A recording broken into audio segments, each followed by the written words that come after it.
morning and welcome back to my channel. It's a place to share all things trail related plus other travels. My name is Liz.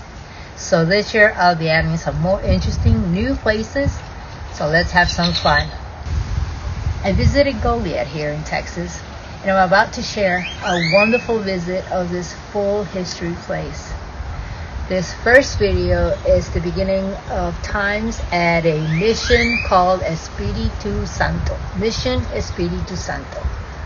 Our park ranger Emily gave us a history tour and I hope you'll enjoy it. So next week I'll be uploading some more, and thanks for watching.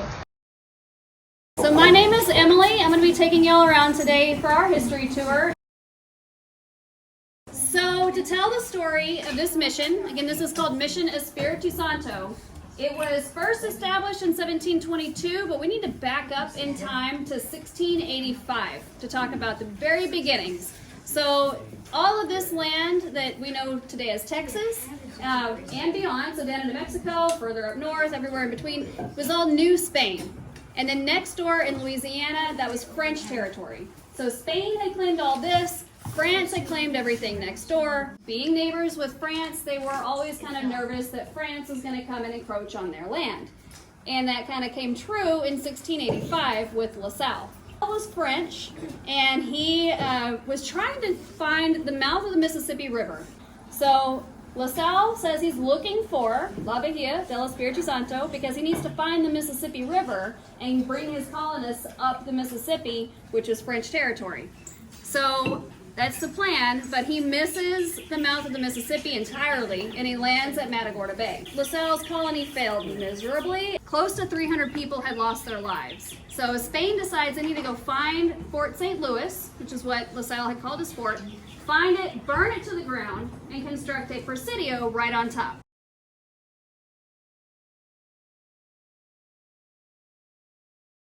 Presidio by the bay. The name is because it started just about 4 miles inland from Matagorda Bay.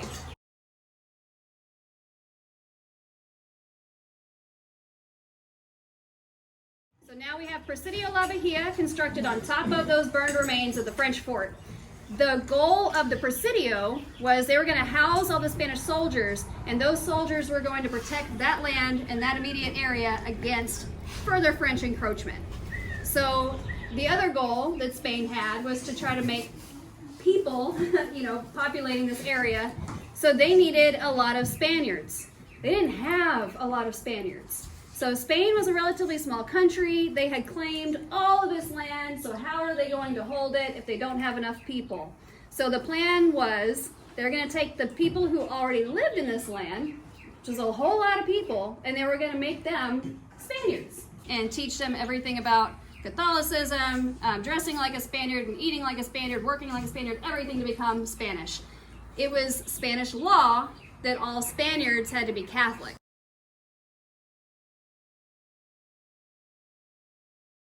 So they were hoping that the native people would come into the mission willingly. The priests, they were Franciscan priests, they understood that you catch more flies with honey.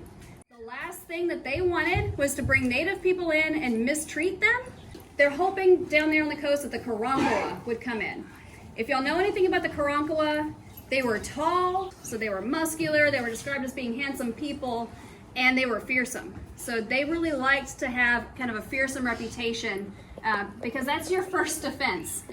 They're not going to come and attack you. So the Karankawa had lots of resources available to them. That's why they were tall and muscular. They were doing very well because they had the seafood available to them, fish and shellfish and everything else associated with the sea. Then they could also move inland and collect vegetation, hunt big game, and everything like that. So the Karankawa were doing well for themselves, which means they didn't need anything from the mission. So it was hard to bring the Karankawa into that location.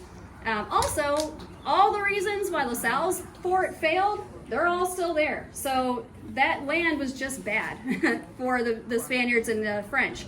There weren't good food sources. Their fresh water would get inundated with salt water often. There weren't great building materials. So basically there wasn't anything going for them there. So they decided to move up inland to Mission Valley near Victoria. And when they moved, they found a new group of people, the Aranama.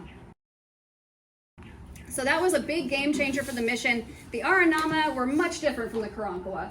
They were much smaller people. They were not fighters. They were hunter-gatherers. So their food sources were few and far between, which meant they had to stay in a very small family group. If they had too many people in one spot, they would eat all the food and everybody would starve.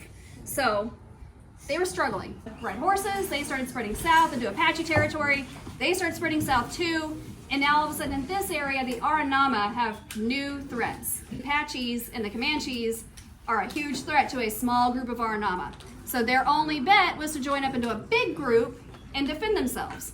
So it worked out well that the Aranama now had a chance to come inside and live. So the Aranama, once they came into the mission, they had to change everything about their lives. Life before the mission. Long before the Europeans ever set foot in America, native groups called South Texas home. The first people to live in South Texas arrived over 10,000 years ago. Between that time and the arrival of the Spanish, some 500 generations of native families thrived. Nearly all of these groups got their food by hunting game and gather plants. Life in a nomadic band required frequent travel from one place to the next, following seasonal resources. As a result, they had little need for permanent houses and carried few possessions. They had to learn how to dress like a Spaniard. They had to learn how to eat like a Spaniard. They had to learn how to work the fields and make food and everything like a Spaniard. So that was kind of hard for them to do. So they were hoping to teach these people how to do everything associated with being Spanish, including taking on the Catholic religion. Immersed in a religious life, native converts attended at least 2 daily services of worship and religious instruction. Missionaries established a regular schedule to instill both the Catholic faith and the form of discipline. While some converts disliked the rigorous routine and returned to their normal life, many others embraced the new faith and devotion. The number of marriage, baptism, last ceremonies performed by the priest was an indication of the mission's success. When somebody asked to be baptized, the priest had to agree. If the priest said, "Oh, you're not ready, you've got some time left," then you wouldn't be baptized. But if the priest agreed, "You're in it, you're good," then you would be baptized and become Spanish. Then the land owned by the mission was supposed to be divided up into plots and handed over to these now Spanish families. So people in Spain said, "Put the mission in Presidio closer to the road so we can move people and goods more easily." And at this location, we have everything checking boxes for resources. We're up on a hill, so that's great for defense. We're close to the river, so that's good for fresh water, good building supplies, plenty of big trees on the riverbed. And if you can imagine back then, you could see straight to the Presidio. There were not any trees in between. It was grass that was about hip high. They said the grass would touch the bellies of the horses, so it was thick grassland. So from up here on this hill, we could watch the majority of the mission grounds and beyond and watch for incoming people. Then the river, though, was the big downfall. So the rock here comes from a quarry really close by. Like everything was great here except for the river. If y'all have seen the river, our biggest complaint is that there's not a lot of river access. And the reason for that is because this river floods a lot. Every time it floods, the bank changes a little bit. It's a very silty river, so it's kind of a soft bank. So things move.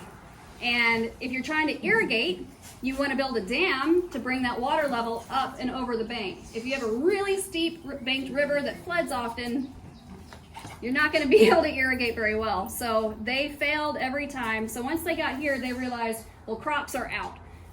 They were successful about half the time, and that was not enough. So they shifted their focus from growing crops to growing cattle.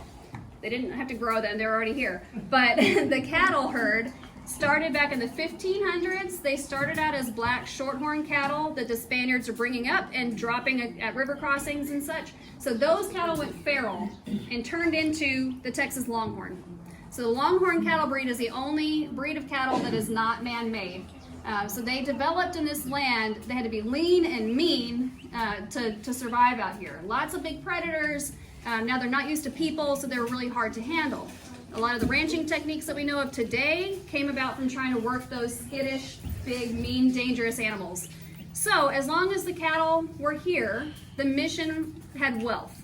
The priests weren't allowed to handle money, so their wealth becomes product. So all the cattle, they could get beef, tallow, they could do stuff with their horns, hides, bones, all of it. So as long as they had good cattle population, they were doing okay here. Spain, in the meantime, was saying, okay, well, we own all of this land. That's great. We're not making any money off of it. So how can we fix that? So they turned to the same cattle and horses. And they made a decree, or passed a decree that said all unbranded cattle and horses were suddenly property of the crown. So when that happened, the mission owned, at first, 40,000 head of cattle. That made this the first major cattle ranch in Texas. After that decree was passed, then it became only their branded cattle. That was 15,000. So overnight, their herd was cut more than in half. So that was a hard hit for the mission. They asked to be exempt from that. They were not exempted. With 1.5 million acres, so this land stretched all the way up to Floresville, 1.5 million acres, nobody's watching that land. So poaching becomes prevalent, and in 7 years, 30,000 head of cattle were poached from the lands. So that's 30,000 of 40,000 cattle that were supposed to feed the mission. So now we can't afford to feed as many people. People are coming in slower, fewer at a time. So the population overall begins to dwindle. In 1794, Spain said, all right, we did it, let's secularize. This mission said, no, we didn't. Can we get 5 more years to make this happen? And so they were granted the 5-year extension.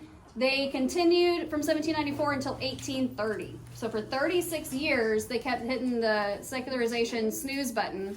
Finally, in 1830, all the other missions in Texas had secularized and basically had quit, except for this one and Mission Rosario, right down out of town.